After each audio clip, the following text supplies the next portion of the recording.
The Honda VFR1200F might just be the most underrated sports tourer out there. And I'm about to show you why this forgotten gem might be the most rare and special V4 sports tourer you can buy. This bike alone was the longest standing V4 motorcycle in production. Not this exact bike, but the first generation that started in the 80s with the 1986 VFR750F. Yes, Honda has been running V4s in production longer than anyone else. Except this bike did it in the 1980s as a sports tourer. And this particular bike is the 7th generation, which has the largest displacement and most power out of all of them. See that? 1200, 1.2 litres. This bike makes 170 horsepower out of its 1,200cc V4, which is class leading for sports tourers. And the only other V4 sports tourer that gets close to this is the Ducati Multistrada, which actually has the same horsepower, 170 horsepower, but is like 10 years newer than this machine. Weak! And I hate to say this, but these bikes did not sell well in the United States. They only sold about 1,800 units in the United States and double that in the UK at about 3,600. That's, you know, what I could find on the interwebs. Obviously, Honda doesn't release all of their sales figures. And don't forget that a lot of these were DCT transmissions. If you really think about it, this particular generation VFR is as rare as an H2R, a Honda Rune, and the legendary R7. You know, the original one from 1999. Seriously, think about that for a moment and then go buy one, because this bike has the recipe to be a classic legendary motorcycle. It did not sell well when it originally came out, so it has low production numbers, and it has unmatched specs, even for today's standards. This is gonna be a collector bike someday.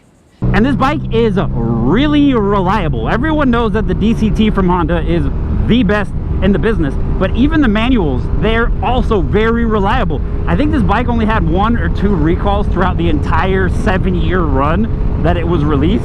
So yeah, there's no recalls on this year. There's not really much tech to go bad later on down the line, so you're not fiddling with electronics. It's a great, reliable bike. I've only really done scheduled maintenance on this thing too, and it almost has 30,000 miles. And that's spark plugs and checking the valve clearance, which I did, and it didn't need any adjustments. It's been oil changes and tire changes, plus a diff fluid change for the entirety of its life. Oh yeah, and I had to rebuild the forks, but that's pretty common and regular maintenance on most motorcycles. And this bike, being a V4, gives it a few cool things. The first thing is that this thing has massive torque. It's like 95 foot-pounds of torque. That's almost as much torque as a V-twin bagger. So taking off and slow speed stuff just like this is pretty effortless. I can shift under 4,000 RPMs and go, and even here 3,000 RPMs, 45 miles an hour, 5th gear. I can still twist the throttle and get some good acceleration for passing cars and moving past traffic. And it still makes 170 horsepower and revs to almost 11,000 RPM. It's ridiculous. Another amazing thing that this bike does, being a sports tourer, is yeah, it has super sports levels of power. Again, 170 horsepower, but it also has comfort features. Tall windscreen for touring. This isn't the factory screen, but the factory screen is only about 1.5 inches shorter than this one. And you have the option for an additional extension to the windscreen from Honda via, you know, factory aftermarket parts for this thing. Raised handlebars, so you're not super scrunched over on long rides. And you get these removable bags, OEM from Honda. You literally need no tools to remove them and install them. Just like that. You can ride like this when it's time to have more sporty fun, or like this when it's time for touring. And this bike is a 2010, so it's the first year, but the later models actually got heated grips, cruise control, optional center stands. So doing oil change and maintenance is pretty easy on this thing. Dad bike. And do you guys remember when I mentioned Aprilia and Ducati earlier?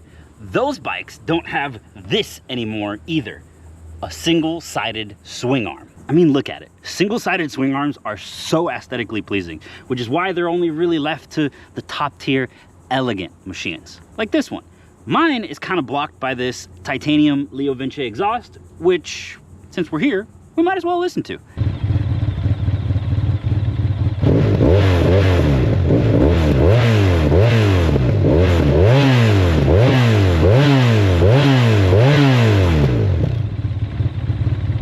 And this bike is super easy to ride.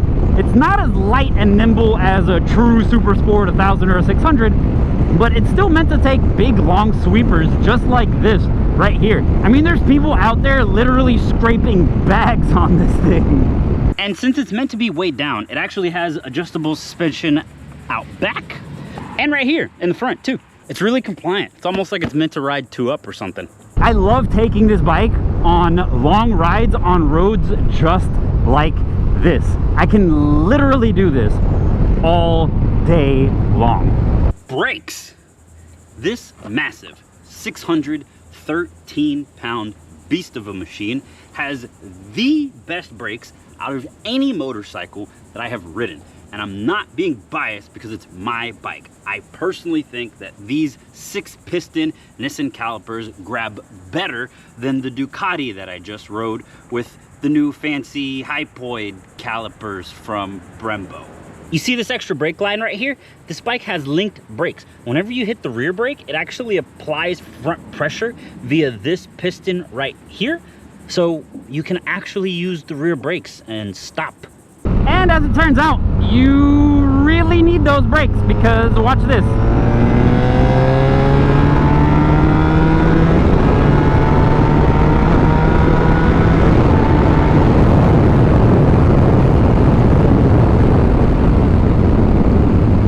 It's crazy to think that this 15-year-old sports tourer was so advanced for its time that people literally didn't realize that they needed to buy one.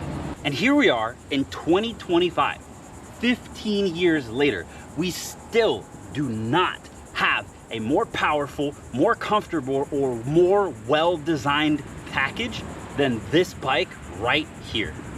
And Honda, please take this engine, give it 2 extra camshafts so I can have that nice 200 horsepower that everyone requires now and make another VFR. I think people will genuinely finally understand what this bike is about. And that, my friends, is just another reason why I think old bikes rule. If you like the VFR, want to check out a full ride review, check out this video right here. And if you like classic V4 Honda motorcycles, maybe this one. Peace out, guys.